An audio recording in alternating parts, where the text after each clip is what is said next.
That chrome trim cleaned up reasonably well. I got rid of the vast bulk of that adhesive. It's not exactly sparkling, but it's nice and clean around the edges. So that'll be fine for our purposes. I'll just remove our temporary base plate from the bottom of the camera. So I've got to move the the film advance lever first.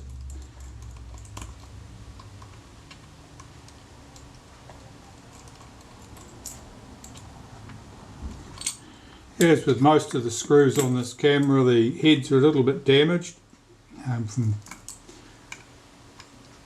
someone probably using bad screwdrivers previously, or bad technique.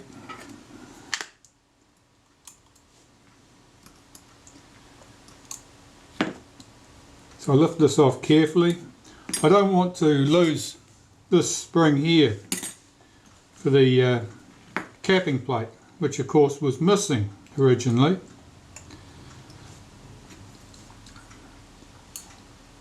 So I have to be careful that that doesn't get lost,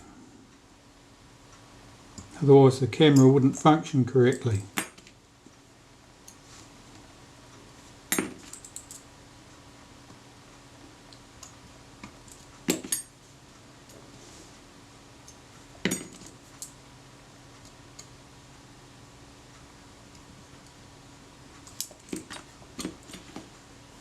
Alright, where's my little thing of screws?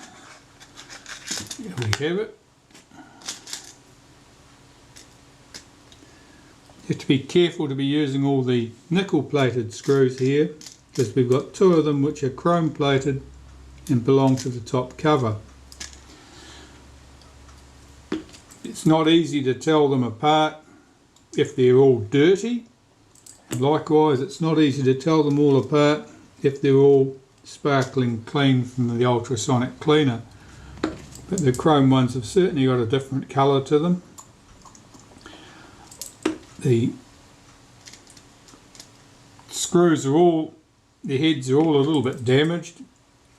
So the ones from the top cover are chrome plated, but they're not physically in stunning condition. Of course, the ones on the bottom of here, it doesn't really matter what they look like as long as they do their job, because we will be putting a piece of leatherette over all of those screws.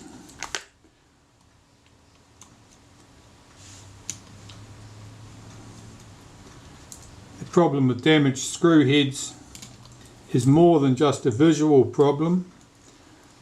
It's not just that they look a little bit ugly, it actually makes it physically difficult to unscrew them later if the heads are all damaged.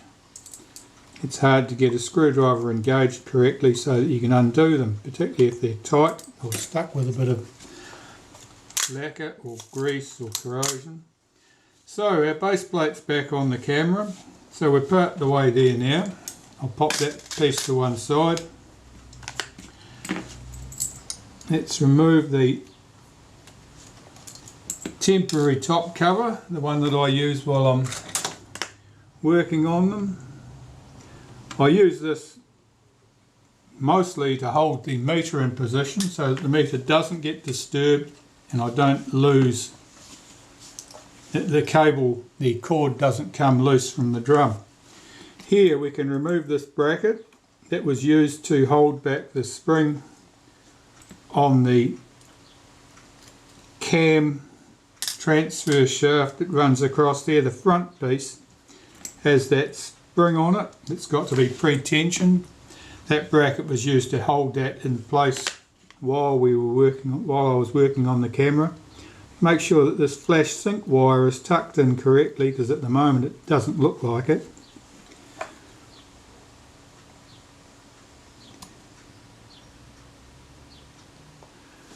No, that'll be alright. It'll be held back by the prism, the finder assembly at this stage. There are two screws that can go into this trim plate at the front here.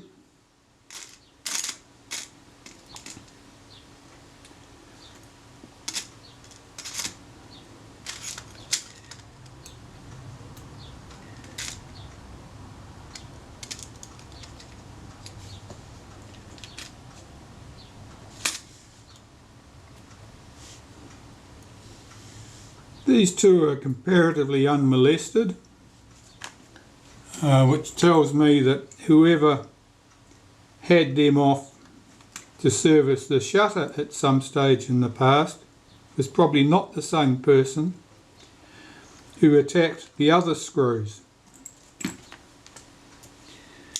which were certainly much more ugly. Alright, that's the camera as we need all ready to have the finder assembly put in place. I'm going to pop this cover back on here temporarily so that this doesn't get disturbed while I'm busy working on the finder, which could take a little bit of work. I already know that the focus screen has a nice big greasy fingerprint on it. It's anyone's guess what other terrible things I'll find. Well, here's my finder assembly. I've had this wrapped up in tissue paper while I've been working on the rest of the camera. The focus screen is very delicate, it scratches very easily. I can see a mark of something on the surface of it right at this point. Otherwise the surface looks relatively undamaged apart from that fingerprint. So I'll take this apart. I've got two small black screws hold the assembly together.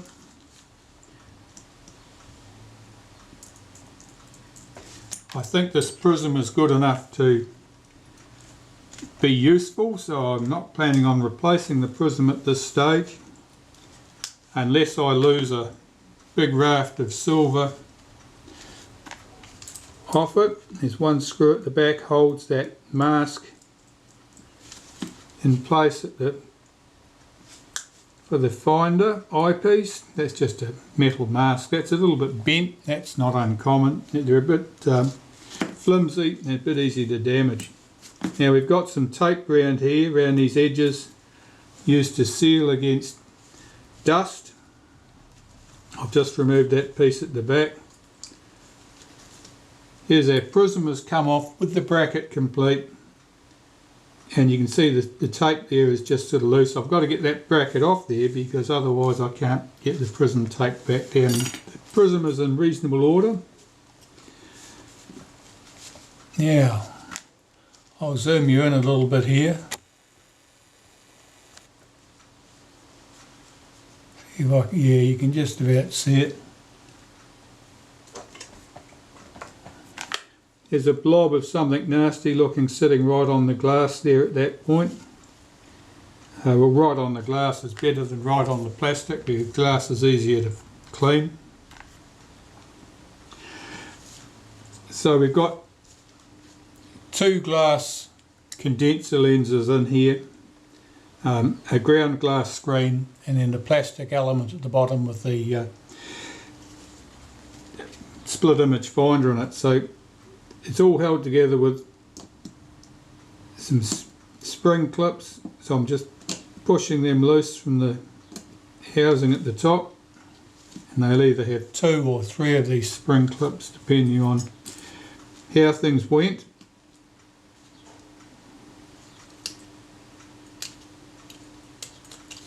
I'll just unhook those and zip out the contents. So we have our condenser at the top here. Now that's symmetrical, it's the same top and bottom. Then we have a spacer that sits between the lenses. This is not symmetrical, and from memory the flatter side goes to the top. There's a difference in height here. The short side here goes to the top towards this condenser, which must mean that the curvature on this, what would you call that, plano convex condenser there, the flat side is down, of course, the curved side is up. That's glass. Here's just a shim or a spacer that goes between that and the focus screen. That provides an air gap between the two so you don't end up with, what do you call them, Newton rings. that you end up with when you've got glass surfaces in contact. So our focus screen, well, we've got a ground glass focus screen in there and the clear plastic element that has the split image on it. So I'm just undoing these low adjusting screws a turn or so.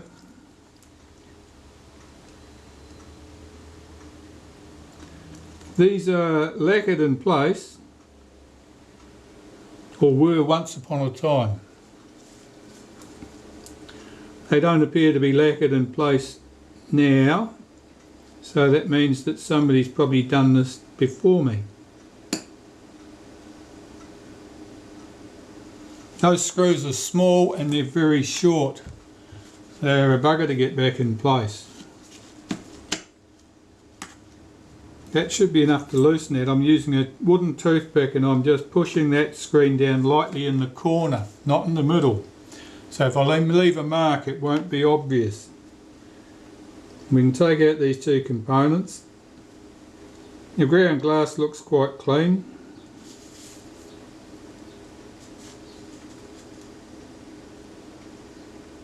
Ah, now I can see where the fingerprint is. The fingerprint was not on the bottom surface of that plastic component. It's on the top of this ground glass screen. It's only ground on one face, of course, and I can see it here.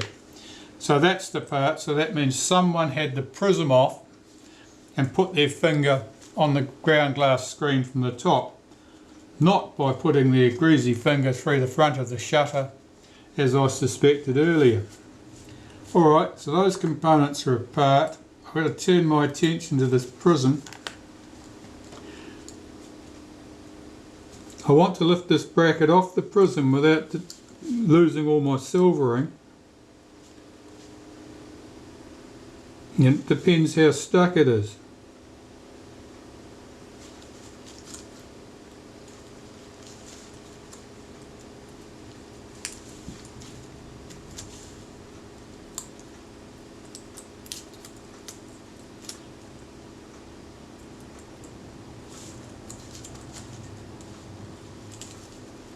Typically these rubber pads, because it's a continuous rubber pad in this case, typically it sticks to the bracket more than it does to the prism. And I want it to come off the prism without disturbing the silver layer. That looks promising. I'm just going to wriggle that a bit, see if I can encourage that off. That's it, it's come off. I'll look at my prism. I can see a couple of faint marks there, but that's alright, that's okay. So we got that off. Means I can remove my tape from here, clean the front, the bottom surface and the rear surface of the prism. There's some damage to this prism. It's become obvious now, and here it is. The top corner here, there's a chip out of it.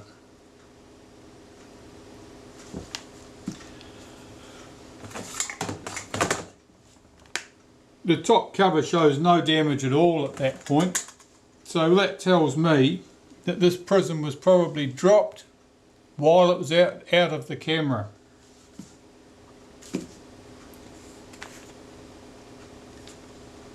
I'm looking to see if it makes any apparent difference to image formation, but it doesn't appear to, so I'm going to leave that chip there. I'm going to ignore that entirely. I think that'll be fine. That's just another sign that people have been doing evil things. I've got a number of tasks I want to achieve here.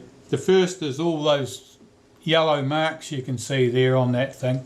That's all the residue from the tape that was on here previously. I've got to remove all that with some acetone. It's a bit of a tedious task, I won't bore you with that, just so that it's nice and clean when I go to put it back together. Now something else odd here, at the back corner here at the back, somebody has filed or ground a piece out of that. They may have felt that it was touching the shuttercocking rack, or in fact it may have been touching the shuttercocking rack if something was well out of place. But they've certainly been at that, something's been at that and eaten that metal at that point. Right, some acetone, I'll do some cleaning up, I'll bring you back when I've got this makings, the start of the cleanup process done. This is the Plano convex condenser, and the bottom surface of that, I don't think you can see it there, it's covered in fine hair-like fungus marks.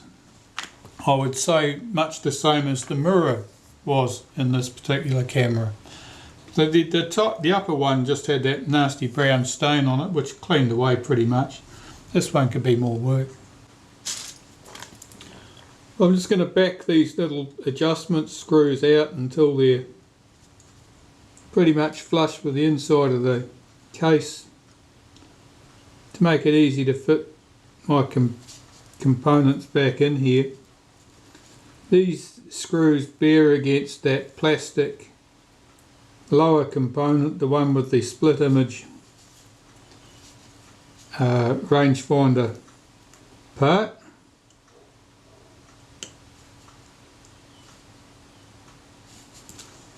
And you use them to adjust that split image component relative to the ground glass screen. There's a little hole in the middle of the ground glass screen, and you want the split image to come nicely central to that hole so that you have a clear ring around the outside. It's disconcerting if it's off to one side. No, it doesn't really have any practical effect on using the camera. That'll do nicely. Now, having cleaned this using cotton buds and acetone, I've got to make sure any threads of cotton are removed. They tend to catch on these screws, and of course they'll be glaringly obvious in the magnified view of the finder. So that's nice and clean. I'm just going to pop that onto an old body that I've got here. That's just an empty shell, which I think actually was a Reflex 4 probably, and that is empty because it's just been robbed for parts. I'm looking to see if I see any obvious damage on there. No, I think it's just been a part source. I'll just pop one screw in there to hold this thing from falling over.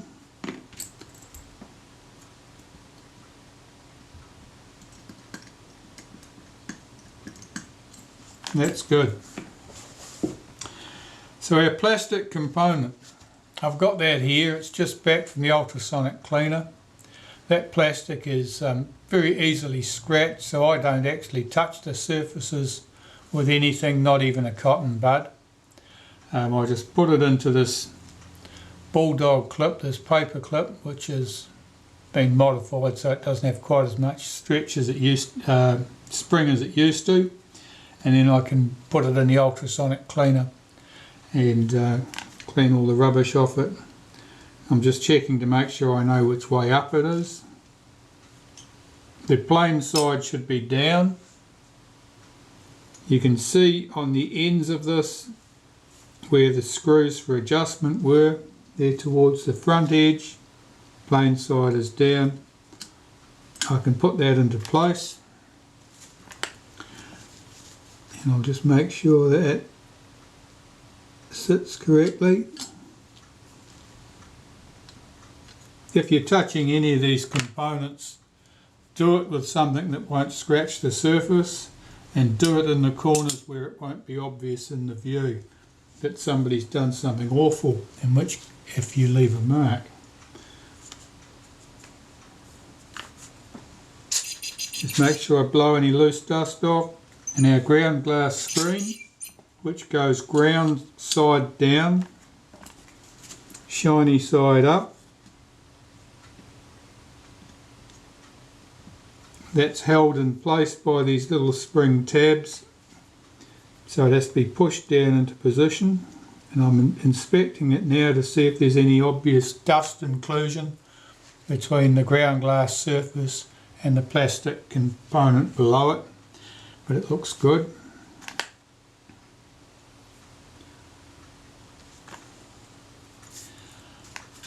On top of that goes this little mask separator thing.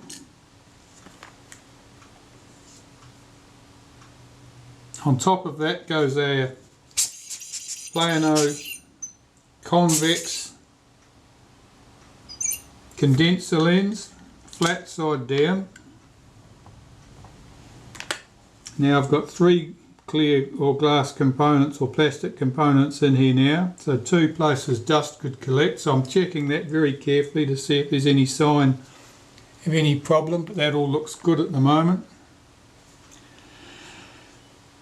Our little separator here, or that keeps the 2 condenser lenses apart, that can go in.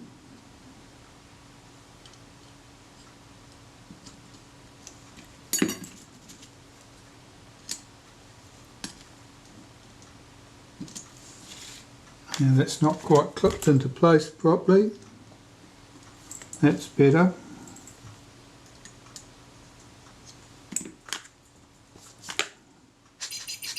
That all looks clean still, that's good.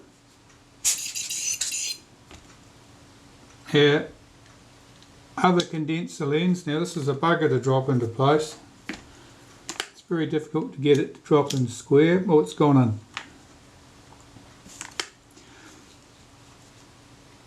That's good.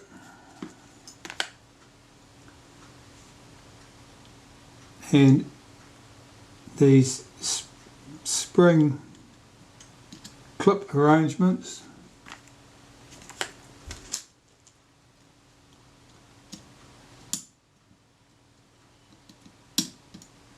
which drop down and clip into the little slots. Now these have often got some sticky residue on the ends because they've been sitting in those slots that had the tape over them, and there's often a bit of tape residue floating about. So try to make sure that that doesn't go back in, and if it does go back in, make sure you clean it away. And here's the third and final one. By this stage you've got to do a bit of pushing to get the damn things in. That's in at that end.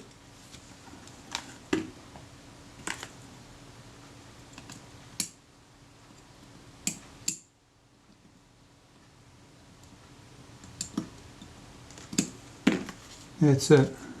That's all back together. I'm going to take it off the body now, and that spring's not sitting flat enough. Why not? If it sticks up too high, it'll foul the prism. Prism won't sit flat at that point. That's good, that's better now.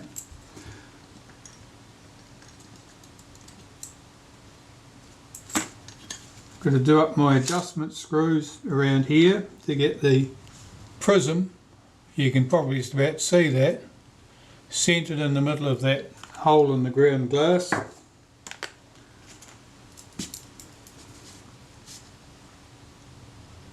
They're well backed out, so they probably got to turn on them before they do anything.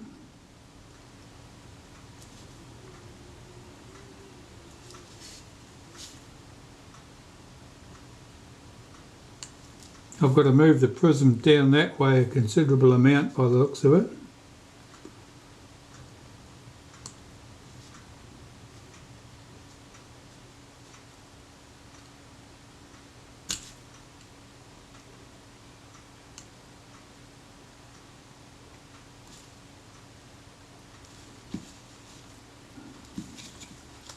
That's better.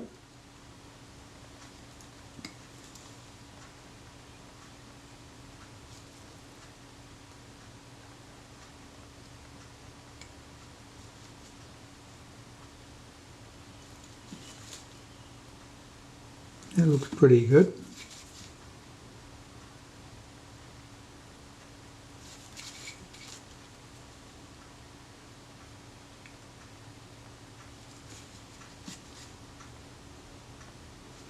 It's fairly well centered. I need a bit more, I think.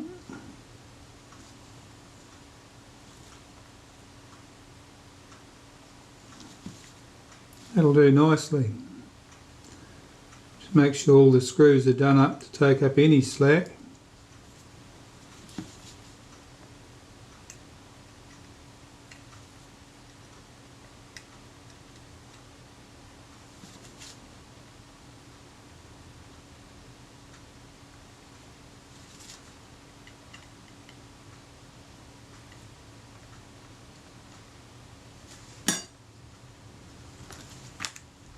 That looks good. Prism looks nicely centered there now.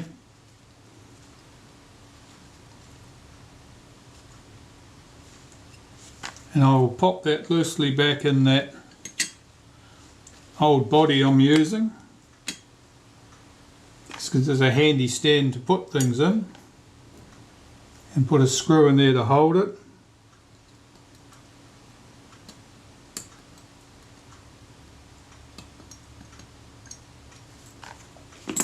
Pop that to one side.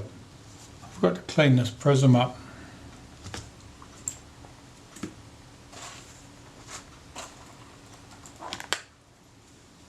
Now the bottom surface is fairly clean. There's a little bit of fungus type mark on it. The back surface has got that tape residue on it. I'll have a go at removing that. I'm not expecting to have to remove all of it.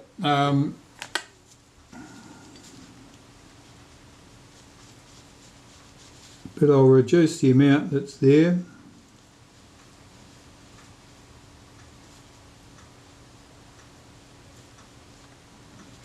The tape residue on the sides of the prism I will not touch at all, because if you disturb the tape, you're likely to disturb the paint and possibly the silvering underneath it,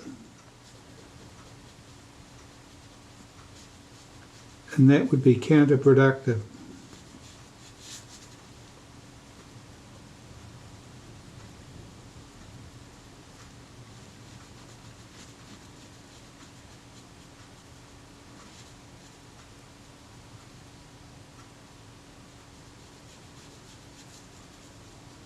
I can certainly see marks on the back of that prism which are fungus-like in their pattern. The glass has a like a coating on there. It appears like a coating. I don't know that it was a coating. I think it's just as likely that it's oxidized or a natural coating. See if I can get this clean. Here I'm just using some window cleaner on a cotton bud or Q-tip.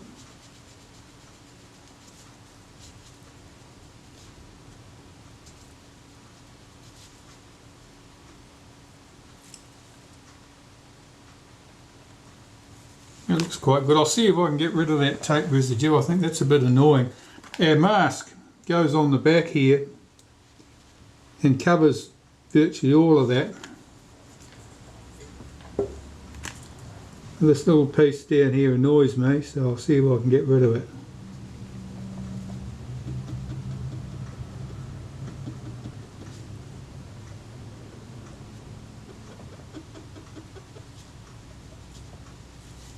That looks better.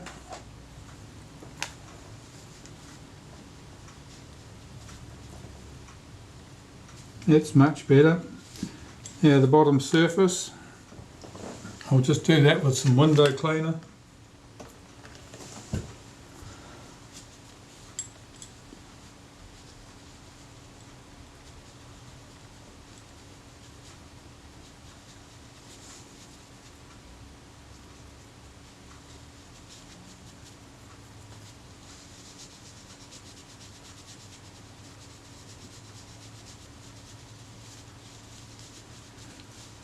The biggest problem you face doing something like this is if you transfer some of that sticky tape residue to a surface like this. It's a hell of a job getting the stuff to clean away. Alright, I'm happy with the state of that. That looks good. Let's bring back our camera.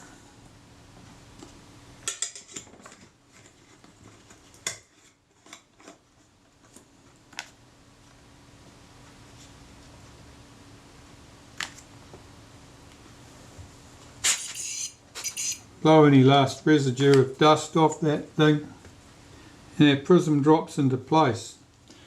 Now before the bracket goes on, I've got to put in my tape around this to seal it in position. And I see the camera's grizzling and its battery's running flat.